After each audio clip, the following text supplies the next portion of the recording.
Good morning, ma'am.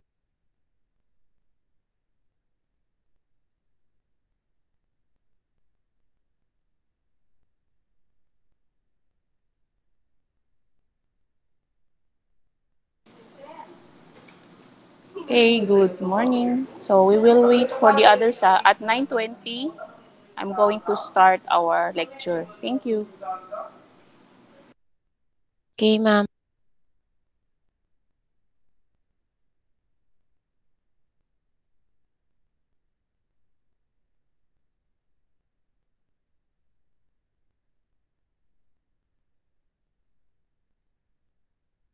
Morning, ma'am.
Baluno, good morning. So I'm going to discuss now the first topic in for our final coverage. So, regarding for your midterm exam, yung score na hiningi natin, so wait for until next week kasi meron pang hindi nakakuha. So, titingnan ko muna kasi I need to entertain those na hindi pa nakakompleto for the midterm activities, quizzes, and so with the midterm exam. That's the score. So, ang bibigay ko by next week, so private message ko na lang. Pero sa group chat, ililista ko ang mga names na hindi nakakuha ng quizzes and midterm. Pero yung score, individual ko na isi-send. Okay? So, by next week ko na ibibigay yon. So, the coverage for our final exam. So, yung final exam natin the final exam will be on the last week of January. So, it's either 27, 28, or 29. So, yan po yung final exam natin. Okay, so may tatlong module tayo for our final exam. So we have statistics for module 4. Module 5 is the mathematics of graphs and module 6 is the apportionment and voting. For today, I'm going to discuss the um, statistics. So sa ibang topic na din tayo ngayon. We're done with the problem solvings, the patterns and natures in the numbers, yung how to speak mathematically. So ngayon, magiging medyo deeper topic po tayo. And the module 4, sa start of our final exam coverage, is statistics. So, hindi naman i-discuss natin yung pinaka-deeper. Yes, ano?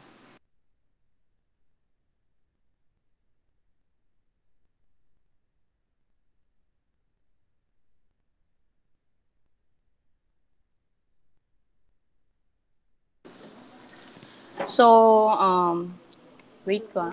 Okay. So this is the module 4. So module 4, so we're done with module 1, 2, 3, the coverage of the midterm. So module 4 is the first coverage for final exam. So module 4 is about statistics. So ano-anong meron sa statistics? What are the subtopics that we need to discuss? Okay, so we have here, for today, I'm going to discuss the measures of central tendency. Ano-ano tong mga measures ng central tendency. So yung basic lang yung statistics na i-discuss natin, hindi na yung talagang deeper. Kasi yung deeper, gagamit pa tayo ng SPSS, mga ganyan. So sa atin, yung basic lang. Measures of central tendency, these are the mean, median, and mode. So later on, matatakal natin kung ano yung mean, ano yung median, ano yung mode. Next, we have the correlation. So sa correlation, may two types. So we have the Spearman correlation and the Pearson correlation. So i-discuss ko lang for today yung Pearson. Yung Spearman, i-discuss ko by next week kasama yung Unit 3, which is the testing of hypothesis and regression. So basic lang din sa hypothesis on how you're going to create a null hypothesis and alternative hypothesis and some regression. So basic lang tong lahat. So wala tong deeper statistics. Okay, these are the coverage for our module 4. So in here sa module 4,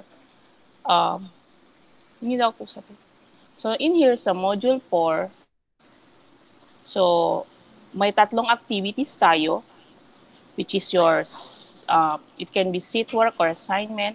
Itong activity for Unit 1, activity for Unit 2, and activity for Unit 3. And after discussing all, you're going to have one quiz for the part of the scoring in for your final exam, which is regarding Module 4, which is statistics. Okay, so now we go to the main topic, the Unit 1. So Unit 1 is the measures of central tendency. So ano tong mga measures ng central tendency? Okay, so now we have, so by Thursday, papakita ko sa magbibigay ako ng link nito. So ngayong Tuesday, wala po tayong activities. Yung activities na i-upload ko is on Thursday pa. So you wait sa Google Classroom nyo yung link. Link nito to watch for your short video and the activities. Okay? So this will be a short video for you to watch kung ano yung mode. Wait lang naghahang na naman ng computer. Wait lang. So ano yung mode, ano yung median, ano yung mean, ano yung range, and the standard deviation. So these are the different measures of central tendency. And kailangan nyo talaga yung malaman ang difference ng limang ito. Okay, next.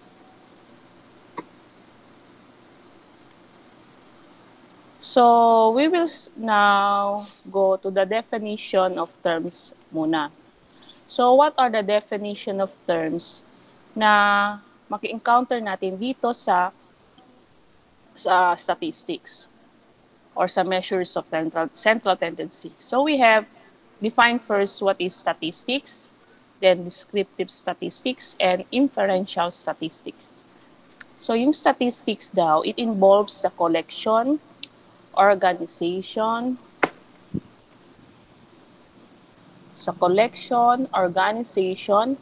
summarization, presentation, and interpretation of data.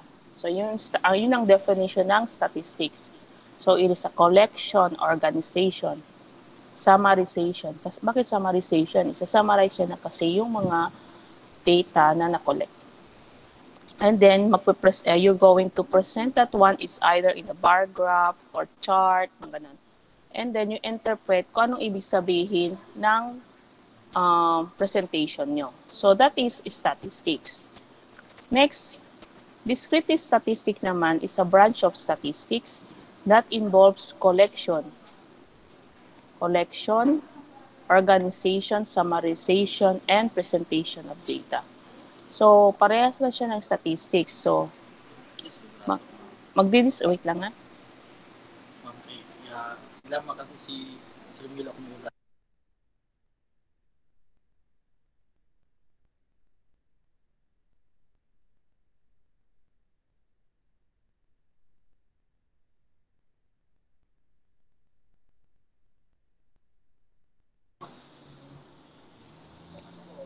So, inferential statistics naman is the branch that interprets and draw conclusions from the data. So, yun ang difference ng descriptive and inferential. So, yung descriptive, you're just going to describe what's your data all about. Pero yung inferential, idodraw mo talaga conclusion kung ano yung relations. So, relations ang meron dito. Ito, i-describe lang. Di ba, alam natin, pag i-describe natin ang for example, isang tao, it can be their height, or the weight, or the complexion, mga ganyan. So, plain description lang. Pero pag inferential, we're going to go deeper. So, titingnan mo kung ano yung magiging anong ibig sabihin ng data na encounter mo? May relations ba sila or no relations at all? So, ganun yung inferential. So, you're going to interprets and draws conclusions from the data given. Okay, so statistic, descriptive, and inferential statistics po ito. Okay, so now we go to the arithmetic mean or mean. Ito na yung kanina, yung measures of central tendency. So what is arithmetic mean? So it often helpful to find numerical values that locate in some sense the center of a set of data. So center ang kinukuha. Nawawala ang aking mouse. Wait lang ha. Center of data. Next, it is most commonly used measure for central tendency. So this is, the mean is the most commonly used measure. It is often referred to as simply the mean. So it's either arithmetic mean or plainly mean. Pwede nang tawagin mean. So ito na yung mean. So the mean of n numbers is the sum of the numbers divided by n. So ito na yun. Ito yung ating mean. So, ibig sabihin, we're going to get the sum of the numbers and then i-divide mo kung ilang numbers meron siya. So, ang summation, itong summation na to, this is denoted as, that is a summation notation, yung parang ganyan. This is a summation notation. Ibig sabihin, you're going to get the sum of all numbers in a given set. While itong n is the ilang numbers meron, ilang data. For example, there are 10 data, so divided by 10. So that is how you're going to get the mean. Okay, so we have an example. Okay, this is an example. We have 6 friends in biology class of 20 students. Receives test grades of 92, 82, 84, 65, 76, 88, and 90. Find the mean of these test scores. So, sinabi 6 friends in biology class. So, 6 friends. Ito yung kanilang test grades. Gusto mo malaman ang mean. So, hindi sinabi na ito, i-divide mo sa 20. Divide by 6. So, yan. So, we have, ito yung ginamit. Ito yung, ibig sabihin, this is your mean. Ito yung kanyang sign. May bars sa taas ng X. So that is the mean. So in getting the mean, wait lang. So in getting the mean, you compute the test grades. 92, 84, 65, 76, 88, and 90. All of them, kasi sum kasi, all of them, i-add mo yan, divided by 6, kasi ito yung 6 friends. So we have 82.5. So ibig sabihin, the mean of the test scores is 82.5. So ganun lang kasimple yung mean. Okay, so the mean, you just add all of the grades and then divide kung ilang test scores meron. For example, di ba sinabi 6. So kung gusto nyo talaga malam kung ilan, so we have 1, 2, 3, 4, 5, 6. So i-count na lang para i-divide mo talaga yung n. Yan.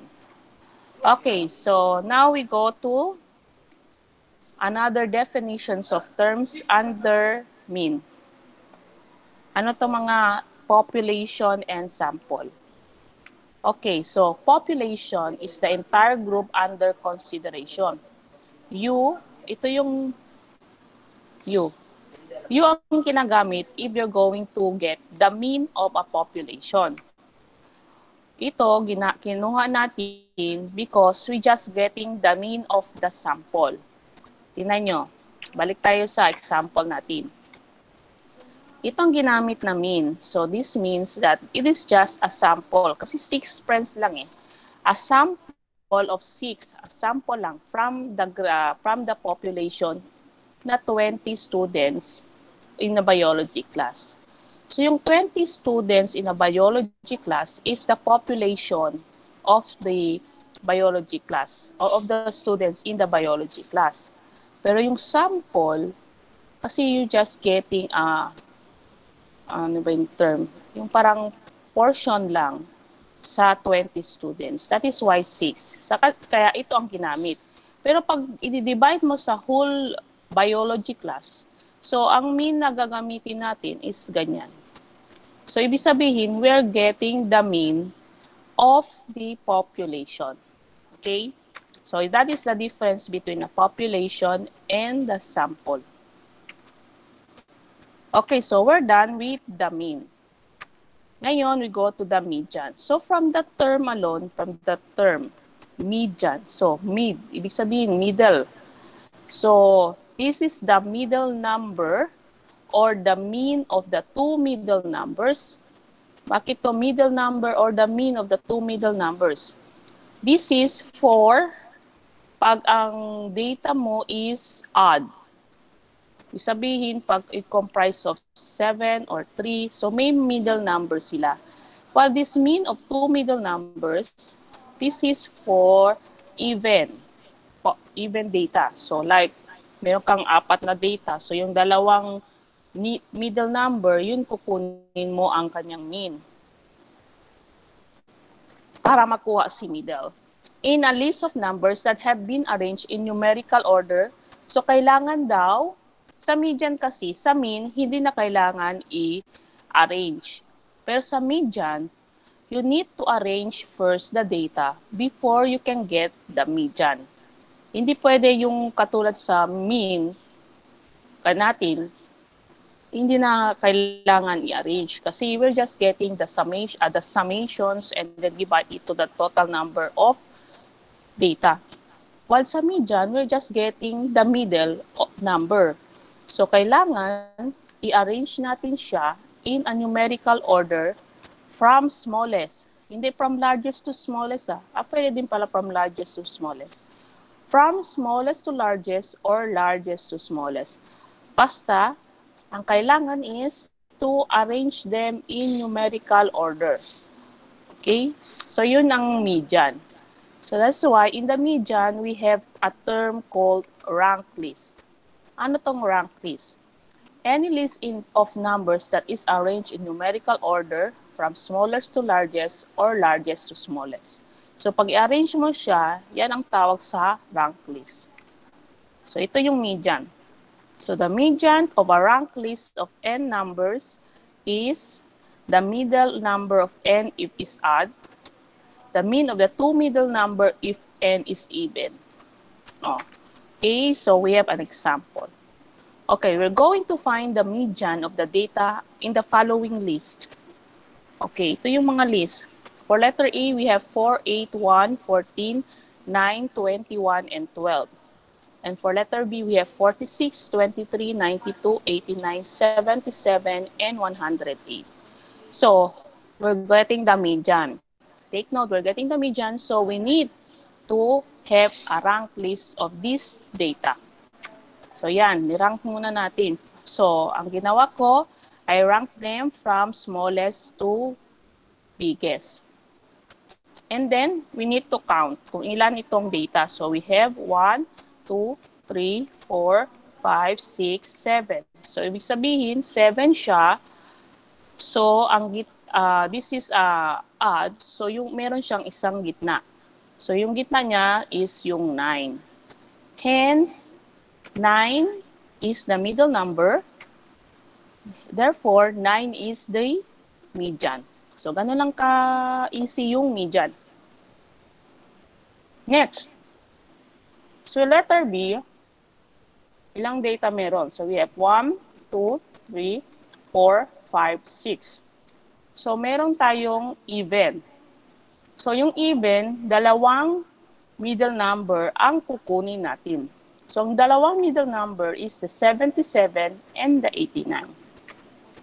So, this is the middle number. Hence, anong gagawin natin dyan? We're going to get the mean of these two middle number para makuha si median. Yan. The mean of the two middle numbers. So, paano kukunin si mean? You just add them, then divide. So, kapag dalawa, so ang dinivide natin sa dalawa din. So, 77 plus 89, we have divided 2. So, we have 83. Hence, 83 is the median. So, ito ang gagawin pag add. Just locate the middle number. At ito din ang gagawin pag even data. Just locate, just get the mean, and then we have the median.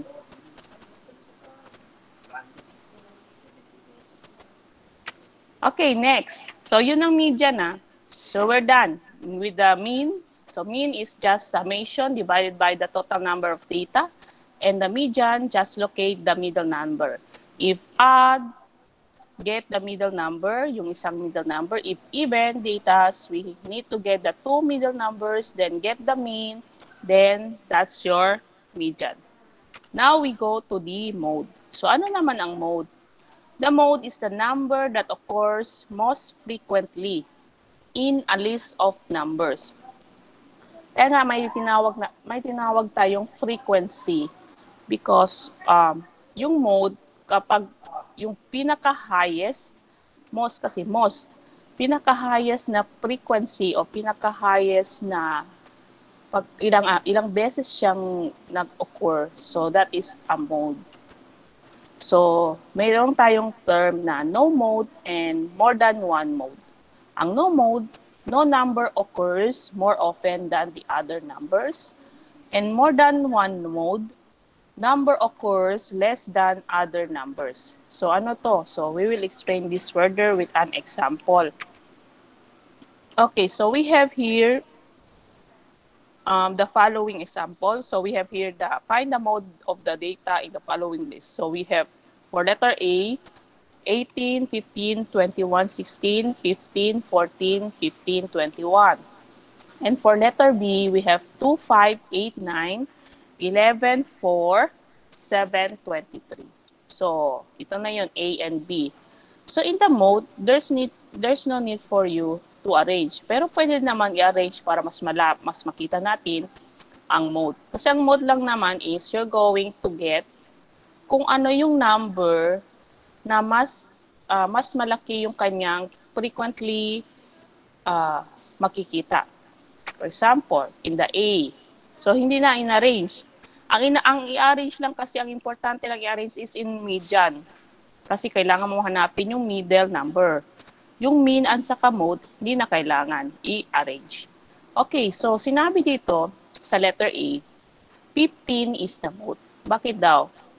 It occurs 15 occurs 3 times more often than the other numbers. So let's see. We have 15, 15, and 15. So tatlong beses siyang nag-occur. While 21, itong 21, dalawang beses lang. And the other one, 18, 16, and 14 are ones. Hence, ang pinakamalaki is 15. Therefore, 15 is the mode. Hindi yung 3 ha, kasi tatlong beses siya nag-occur, 3 ilagay. No. Ilalagay mo yung number kung ilang beses nag-occur. So 15, 3 times nag-occur, so 15 is the mode. How about for letter B? Sa letter B sinabi, there is no mode. Bakit? Tingnan natin sa data natin. So we have 2, 5, 8, 9, 11, 4, 7, 23. So lahat, once lang. So lahat ng mga numbers dito ay once lang nag-occur. Therefore, so once lang nag-occur, pag once lang nag-occur, no mode tayo. Yun po ang ibig sabihin, no mode. Okay. For example, nagdagdag ito.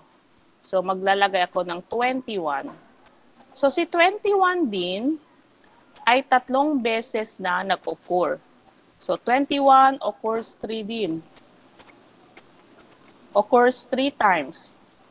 Therefore, ano ang mode natin? 15 and 21. Hindi na si 15. Kasi yung dati, siya yung pinaka-highest. So, 15 siya. Pero ngayon, nagdagdag tayo ng 21 sa data. So, we have 15 3 times nag-occur and 21 3 times nag-occur. Sila yung pinaka-highest. So, therefore, dalawa yung mode natin. So, ito na yung sinasabi ko. You can have more than one mode pag parehas silang nag-occur na pinaka-often. So, since 15 and 21 occurs 3 times, so 15 and 21 is the mode or are the mode. Okay, so ganun pa yun So, we have a note here. The mean, median, and the mode are all averages. However, they are generally not equal. So, hindi equal ang mean Ang mean, getting the sum divided by the total number of the population. The median is just you are going to arrange and then get the middle. While the mode, you're going to have to identify which of the numbers occur most often. Okay, the mean is the most sensitive of the averages. Bakit most sensitive? Kasi pag mayroon kang magdagdag o mag-change doon, kailangan mo i-compute ulit. Because a change in any of the number changes the mean. So pag i-lead mo yun, baka mas malaki yung mean. Pag itaas mo naman, baka mas maliit yung mean. Parang ganon. So the median and the mode are usually not changed by changing the extreme values. So ito daw hindi mag-change. Kahit maglalagay ka pa ng additional value dyan. Kasi ang hanapin mo lang naman is the middle. While the mode, hanapin mo naman yung pinaka-frequent na nag-occur. So, mean is the most sensitive among the three central tendency. Okay? So, we have also weighted mean. So, ano ang difference ng mean and the weighted mean? So, weighted mean is often used when some data values are more important than others. It is like getting your average grade in the first year where you consider the weighted units of each subject you take. So, ano yan ibig sabihin? So, we have weighted mean. Yan. Ito yung weighted mean natin. Nawawala ang aking mouse away. Ito yung kanyang formula. Unlike yung kanina sa mean, ang formula is ganyan lang. Di ba? Pero dito, i-multiply mo yung kanyang weight. Weight talaga ang kukunin. So, is the sum of the products. So, the sum of the products formed by multiplying each number by its assigned weight. And the summation of W is the sum of all weights. Hindi dito sa katulad sa mean, i-divide mo lang sa ilang ilang number of data meron ka. Pero dito, i-divide mo sa summation of all the weights. So, patanong nyo, what do you mean, ma'am? So, mostly kasi, ang definition, mas klaro siya pag with example. So, I'm going to give you an example. So, ito yung example. So, use the weighted mean formula to find Dillon's. So, we're going to find the Dillon's GPA. Ano yung GPA? General Point Average. So, for the fall of semester. So, we have for letter A is 4 points, B 3 points, 2 points, ang C, and 1 point ang D. So, i-change mo lang ito dito. So, yung B is 3 points, A is 4, C is, ito D is 1, and this is 2. So, ano ito? So, we're going to get the summation. Kita?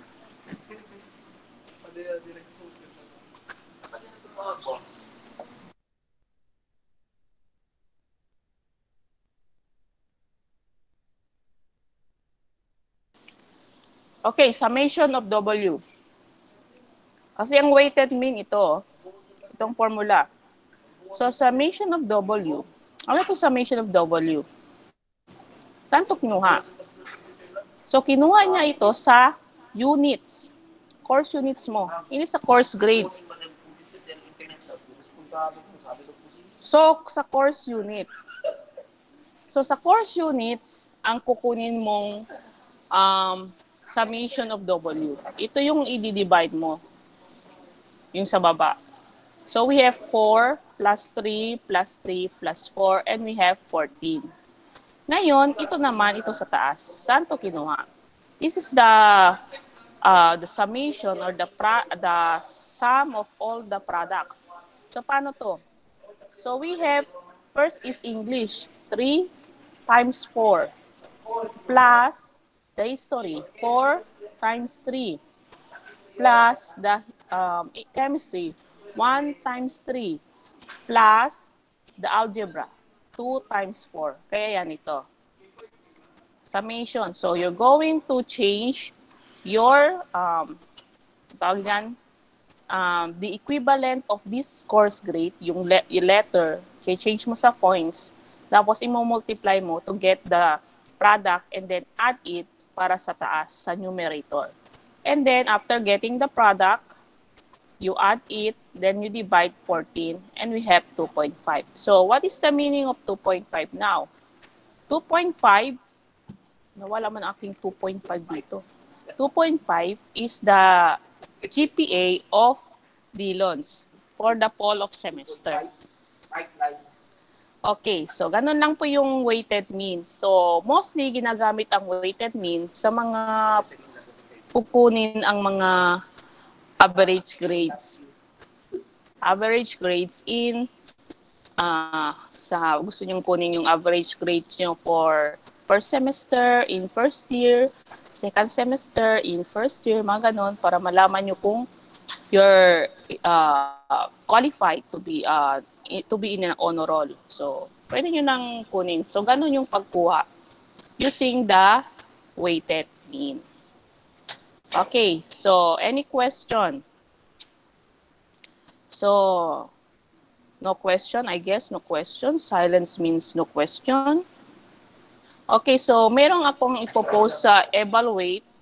So, evaluate deadline will be on December 13 of 2020. So, ipopost yung evaluate activities in your Google Classroom by Thursday. So, kasi asynchronous tayo. So, we don't have online classes. So, ang deadline nun, ang activities will be posted on Thursday. Okay, so ano yung activities? So, I'm going to give you some portion of the activities. Okay, ito yung activities. So, find the mean of the following data. So, tingnan nyo muna kung ano yung ginawa ko sa pagkuha ng mean. Find the median. Find the mode. So, tapos dito nyo islalagay ang answer. So, hindi ko na kailangan pang makita ang tawag dyan, ang inyong solution. Solution. So, you're just going to put directly your answer in the Google form. Okay? And then, that is for numbers 1 to 6. For numbers 7 to 10, you're going to use this table, itong table.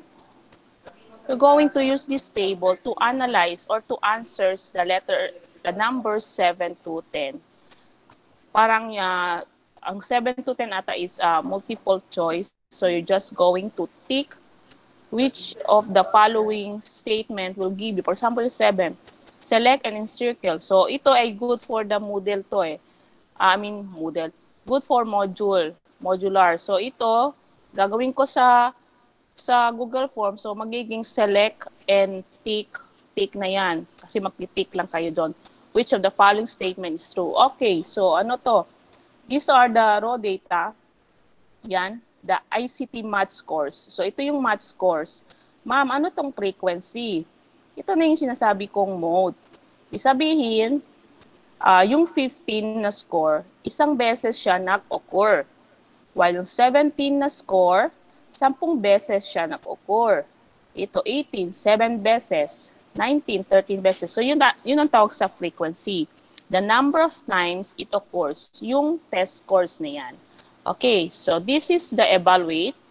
So you're just going to get the mean, median, and mode. And analyze a certain data.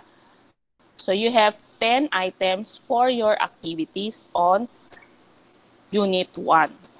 Okay, so I guess that's simple. So deadline yan is December 13, 2020. So we're done now with the Unit 1. So time check, 9:56. So kasi konti lang kasi yung Unit 1. So Unit 2, i-discuss ko yung first part ng Unit 2. Yung second part ng Unit 2 will be discussed kasama ang Unit 3 on next Tuesday. Okay, so I guess no question regarding your evaluate activities. So I'm going to continue with the Unit 2, correlation. So sa correlation na tayo. So ano tong correlation? So correlation measures. So ini-measure niya the association or the strength of the relationship between two variables, say X and Y. So titingnan mo yung kung ang relationship is there a direct relationship, indirect, or meron ba siyang strong relationship, weak relationship, or zero relationship. So correlation po ang pagkuha niyan. So ang correlation, so I'm going to give an example first. So ito yon. For example, so titingnan natin kung weak, strong, and zero correlation. So for example, suppose a 10-item test. We have a 10-item test in English and a 10-item test in mathematics. Were administered to 10 students. Yan, we have 1 to 10 students. Yan. So ito yung kanilang mga scores so yung student 1, meron siyang score 4/10 sa mathematics, 5/10 sa English. Yung student 2, 5/10 sa mathematics, and 4/10 sa English. And so on, hanggang sa student 10. So ito yung table. Ganun po yung kanyang pag-represent. So the scores of the students are tabulated below, beside. It must be determined if the scores in the mathematics quiz, so nilabel niya ng X, and the English test, label niya sa Y, are correlated or not. Kaya nga sinasabi correlated. So kasi titingnan mo yung relationship. So, relationship. So, titingnan natin kung may relationship ba ang test score sa math and yung test score sa English.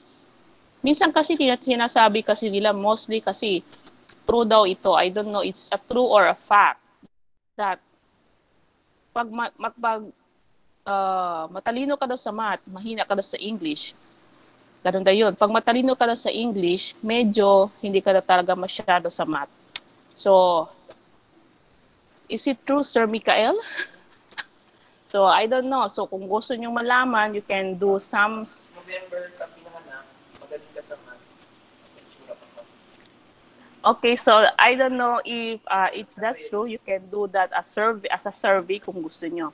So titingnan. So, in this example, so gusto tingnan ng a researcher, kung may relasyon ba ang mathematics sa English.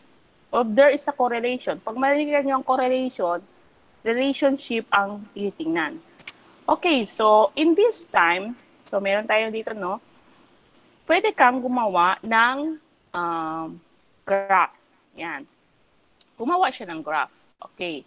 So, nag-plot siya. So, this is for the score in mathematics and this is for the score in English. Kasi sinabi sa x-axis yung math and sa y-axis yung English. So, ngayon, so we have for student 1, we have 4 and 5.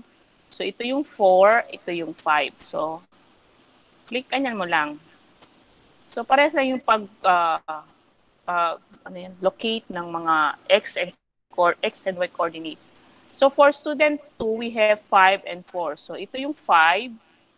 And then, look for the 4. Ayan. Dito yung kanya. And so on. Hanggang sa nakita na natin. So, may nakita tayo sa ating graph. Ano nakita natin?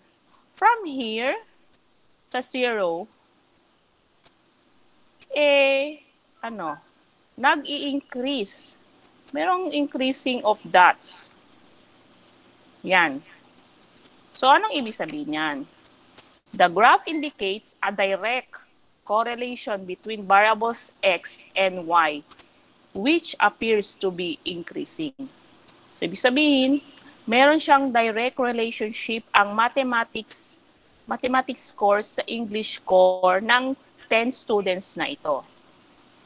Kasi increasing. So, ibig sabihin, may direct relationship. Pag increasing. So, that is good for the increasing. So, another example, titingnan natin yung iba pang relationship. Suppose natin, the scores of the students in those subjects happen to be as follows. So, for example, may select na naman tayong 10 students. And then we get their mathematics scores and their English scores. From this one, from this data, itong data na to, we graph them. Yan. Nag-graph tayo. Yan ang nakita natin. From here, from dito, galing dito nakikita natin na bumababa. There's a decreasing.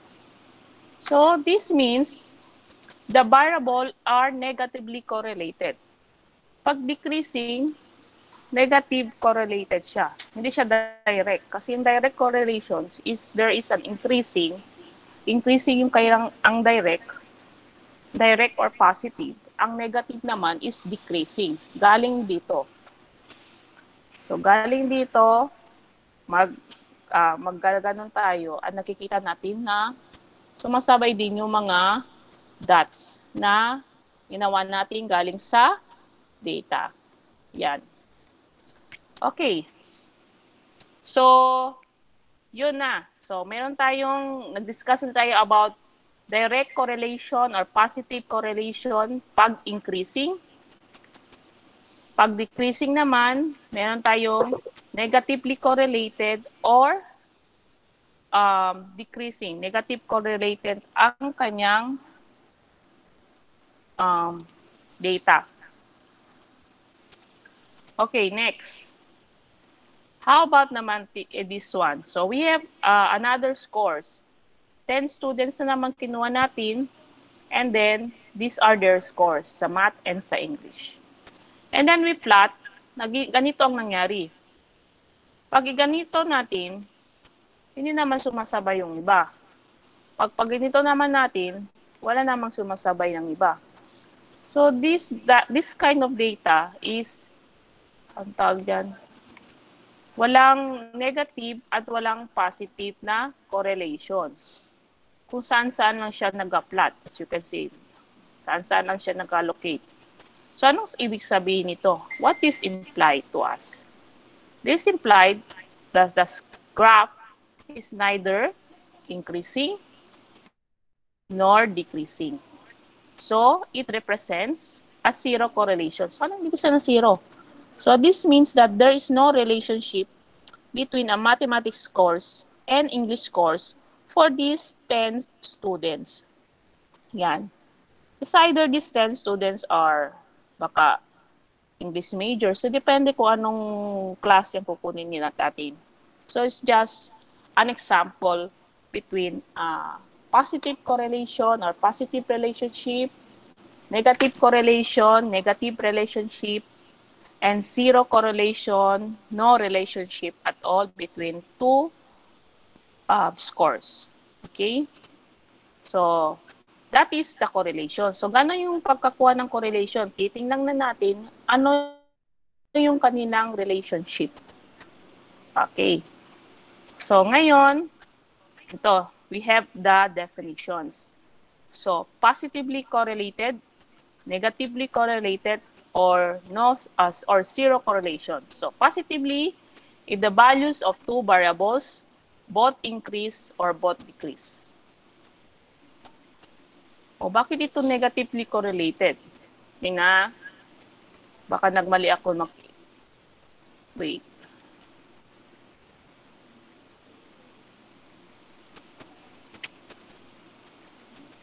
Wait lang ha. So, may mali ako dito. Wait. So, positively correlated.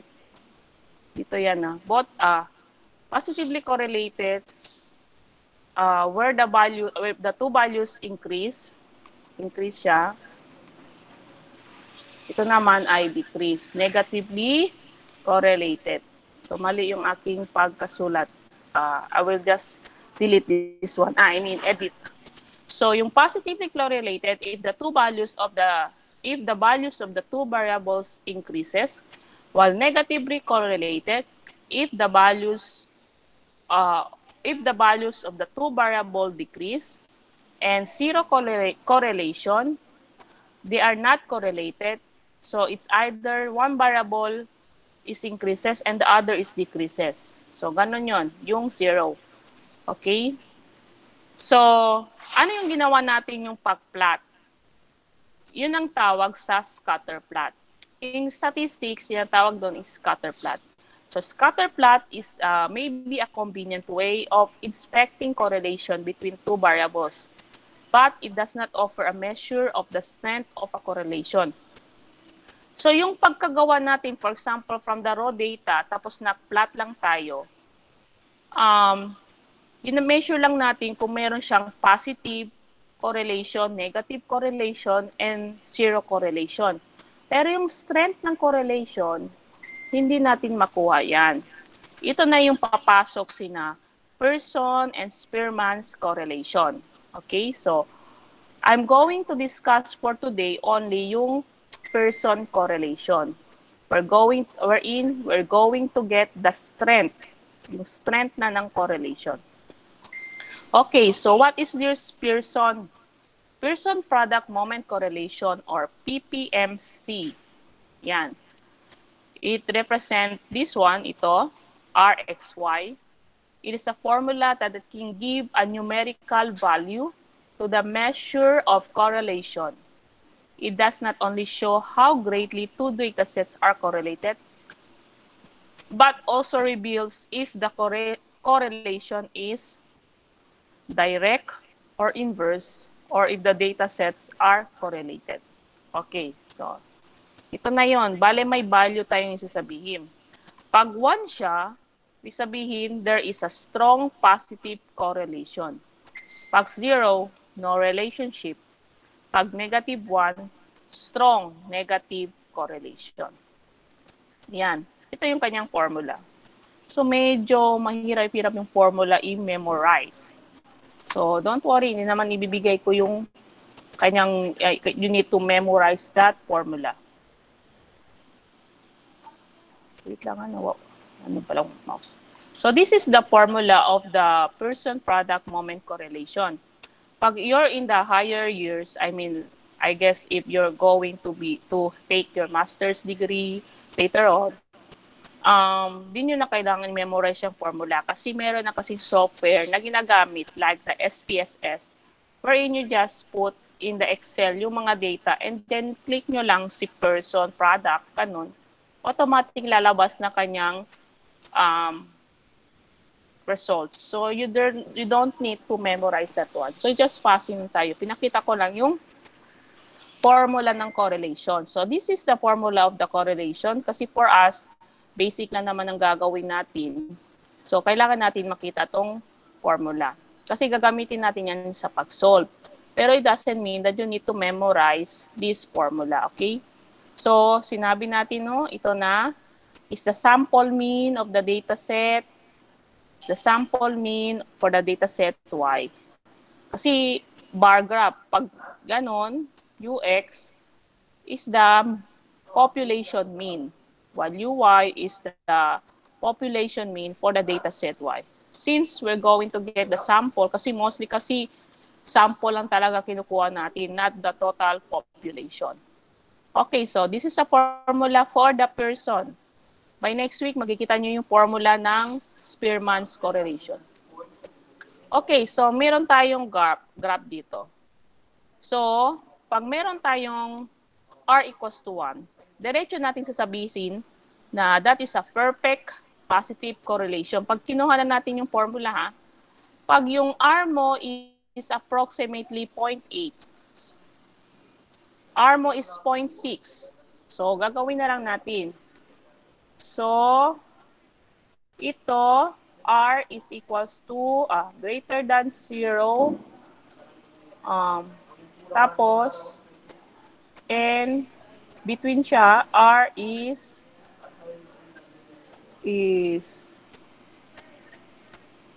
ganyan, less than 0.6. Ganyan na lang. While this one, R mo is equals to 0.6, pero and R is less than 0.8. 0.9 na lang. 0.8 na lang. Tapos ang R mo is 1.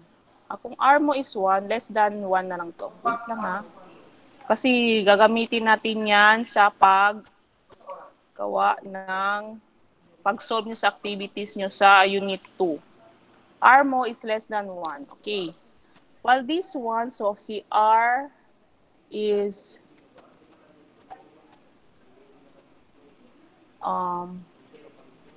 0. Ito naman, R is negative 1.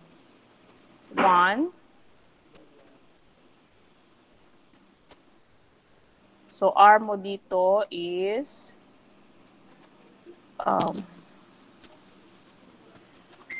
less than negative 1. Okay. So, ganito. So, pag mag-solve kayo, pag mag-solve tayo, wait lang, ha. Screenshot ko lang yan kasi yan ang gagamitin natin. So, pag mag-solve tayo, mag-solve kayo, if you found out that your R is equals to 1, so automatic sasabihin mo, there is a perfect positive correlation. Pero pag yung R mo is 0.6 hanggang sa numbers below 1, strong positive correlation ang sasabihin doon. If your R is greater than 0 and going to 0.6, pero hindi siya 0.6 kasi pag 0.6 na, dito na siya sa strong. Going to 0.6 pa lang, so your R is positive correlation. Ito naman, pag negative 1, strong negative correlation. Pag less than negative 1, like negative 0.9, negative 0.8, negative 0.5, mga ganyan, negative correlation lang sasabihin natin, hindi siya strong, kundi negative. Then, ang little or no correlation if your R is 0. Okay, so titinang natin. So, itong gagamitin na, take note, picturean nyo yan. So, itong gagamitin sa pag-answer sa person correlation na activities niyo na ibibigay ko by next week. Kasama yung Unit 3. Hindi na isasama ko dito sa Unit 1. Okay, so ano to? For example, kasi magbibigay ako ng ganyan sa inyong activity. So for example, ito yun. We have the math score and the English score. So paano kukunin ito? Yan. Ito kasi ang kukunin sa activities nyo. Pati yan dito. Tapos dito yung answer dito, yung answer dyan. Tapos yung answer dito, yan. Mga answer dito, ilalagay natin yan. Okay, so paano kukunin yan?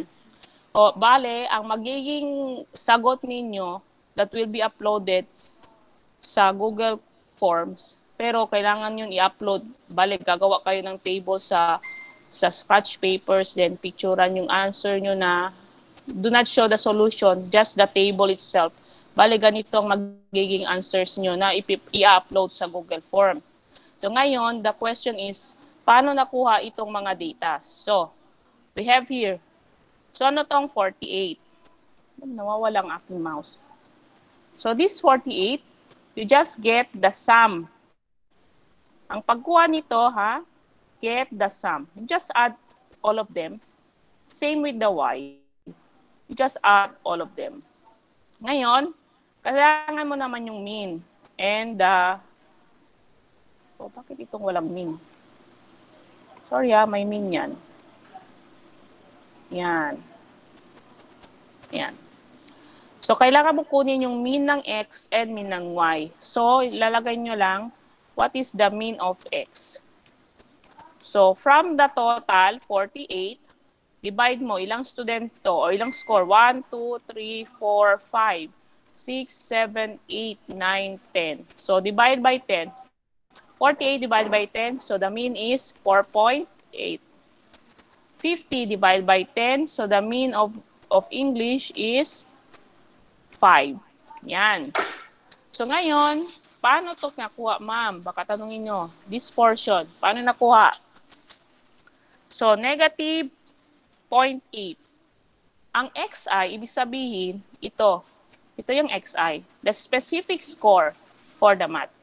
So, 4 minus the mean. 4 minus 4.8, we have 0.8.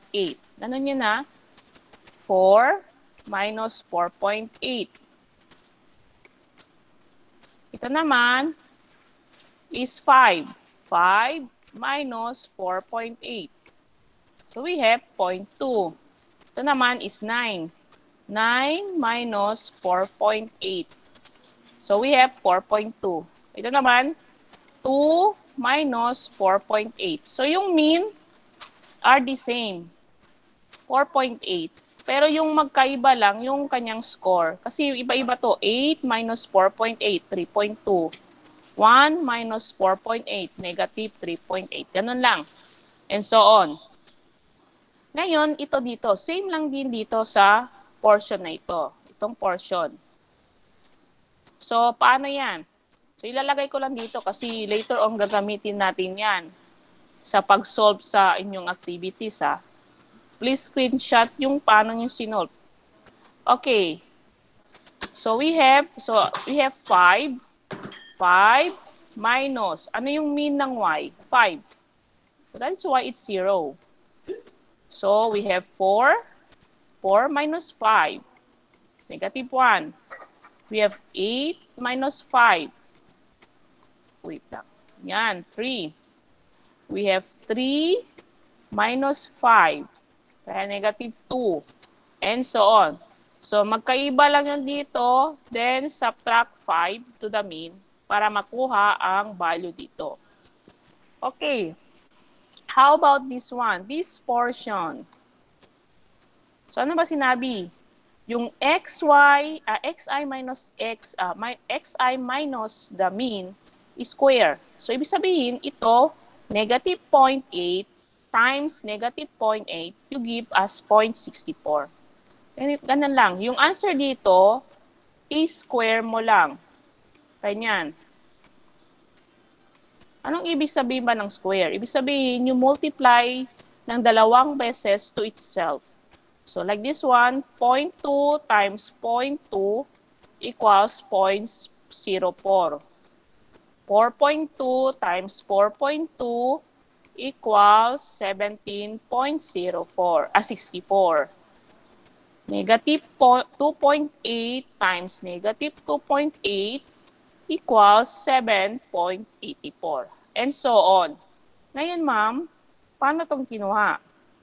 Baka tanongin nyo, paano? Summation lang siya. You just add all of this. I-add mo yan.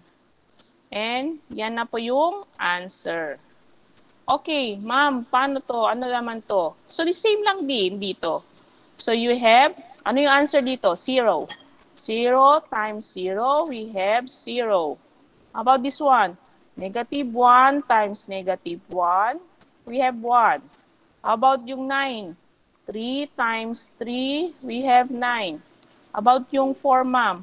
So, same lang. Negative 2 times negative 2, we have 4. And so on hanggang sa baba. So, ganun lang. Kung ano yung answers dito, yung answers nyo dito, i-square nyo lang para makuha yung answer nyo dito. Okay? And then, you just add this one para makuha si summation. So, pag-add, nakuha na 60.0 ang kanyang sum. Ngayon, ano naman to, ma'am? Paano to nakuha? So, ito just, saan na yung mouse ko nawawala? Ay, nandun. Okay, time check, 10:20. Still have 10 minutes more. Okay, this one. So, yung answer dito, yung answer nyo lahat dito, you just add para makuha si summation. So, pag in-add mo yan, lahat yan ay 58. So, paano nakuha yan? So, as you can see, ito daw, which is this one, i-multiply dito. So, ganun lang. Multiply negative 0.8 with the 0. So, meron kang 0. So, we have, ano pa? Negative 0.2. Kailangan mong gumamit ng ruler dito para hindi kayo malito. 0.2 times negative 1 will give us negative 0.2. Next is 4.2 times 3 gives us 12.6. Same with yung sa baba, negative 2.8 times negative 2 give us 5.6. So, hanggang sa baba. So, just multiply yung kanyang the same rows hanggang makuha itong lahat. Then, add them para makuha si summation. So, nakuha na natin yung kanilang mga figures. So, what's next? Ito na yon. Ginamit natin yung formula. So, from here, ginamit natin yung formula. Okay, paki-screenshot gagamitin nyo yan sa inyong activities next week.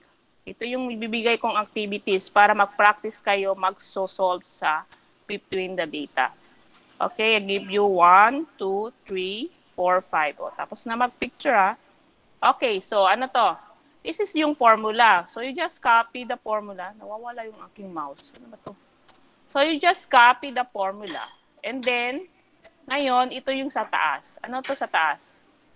The summation of yung dalawa na magta-times. Ano yun? Ito yun. Ito. Ano yung answers natin dito sa last rows? So, it's 58. So, substitute mo lang yun. Ito, lalagay mo si 58. Okay, with a ano yan? A radical. So, ganyan. So ngayon, anong meron dito? Kukunin mo ito. Yan first. Ito muna. xi minus xi minus the mean squared. Xi minus the mean squared. Ano ba itong mouse ko nawawala? Okay. So ito yung answer nyo, 65.6. So ilalagay natin si 65.6. Ngayon next is yung yi minus the mean of y squared. Ano yung sa table? Ito yon. We have 60. So ilalagay si 60. So tapos nun, nakita na natin. So do the operation. So 58 multiply si 65.6 times 60. We have 3,936. And then get the square root. We have 62.73755. So, anong tawag dyan? Isulat yung get all of the 5 decimal places. So, 1, 2, 3, 4, 5. So, yan lang. And then, so, divide mo na yan, 58 divided by 62.73755. And we have 0.92. So, anong ibig sabihin ng 0.92? So, it is almost 1. Hence, it has a strong positive correlation. So, saan to kinuha? So, since yung sa aking previous na topic with the students, nilagay ko iba. So, nandito siya. So, since malapit na talaga siya sa 1, pero hindi siya yung 1. Since malapit na talaga siya sa 1, so it belongs to this letter B. Anong sinabi sa letter B? Strong positive correlation. So, yun ang ilalagay natin dyan. So, ganun yung gagawin yung activities by next week, kasama yung Unit 3. So, nakuha ba? Questions? Yes, ma'am. Okay, so don't forget, you need this one. So, please screenshot 1, 2, 3, 4, 5. Okay? So, you need also that one para sabihin nyo kung strong correlation, positive, negative correlation, or perfect positive. And you need also this one. So, I already discussed how the data o how the value comes up. So, ganun lang yung pagkagawa. Kasi ang ibibigay ko sa inyo, ganito lang yan. So, kayo na ang bahala ilalagay kung ano yung dito, ano yan dyan, ano yung answer mo dito, and so, with this one, and hanggang dito, hanggang sa dulo, ay yung sum, hanggang sa makuha na yung data nyo ganito, and then, makuha na din itong person-product moment correlation hanggang sa kanyang strong positive correlation, yung conclusion. Okay, so sinabi daw si PPMC or the person-product moment correlation is also applicable when the two variables under study are interval type of data. Okay, so next topic natin is Spearman. So hindi ko na i-discuss to. Isasama ko yan sa Unit 3. So, any questions regarding Unit 1 and part of the Unit 2, the persons? Questions? None, ma'am. Okay, none. So, the activities na ipopost ko sa Thursday sa Google Classroom ninyo will be only the mean, median, and mode. Pero pag nagawa ko na yung Google form ng persons product, I will also upload it na lang para meron kayong time to do it, to do answering the activities. Okay, so I guess if no more questions, please open your camera for the picture taking. So na yung aking cellphone. Wait lang. Okay, please open your camera para sa ating attendance.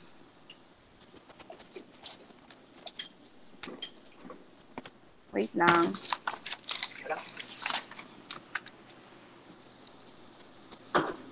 Wait lang, okay.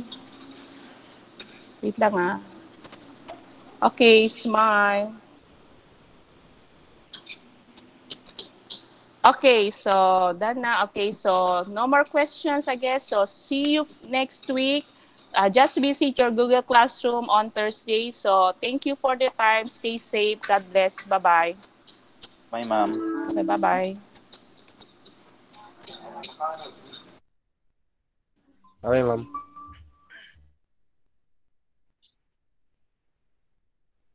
Eugene, pangit.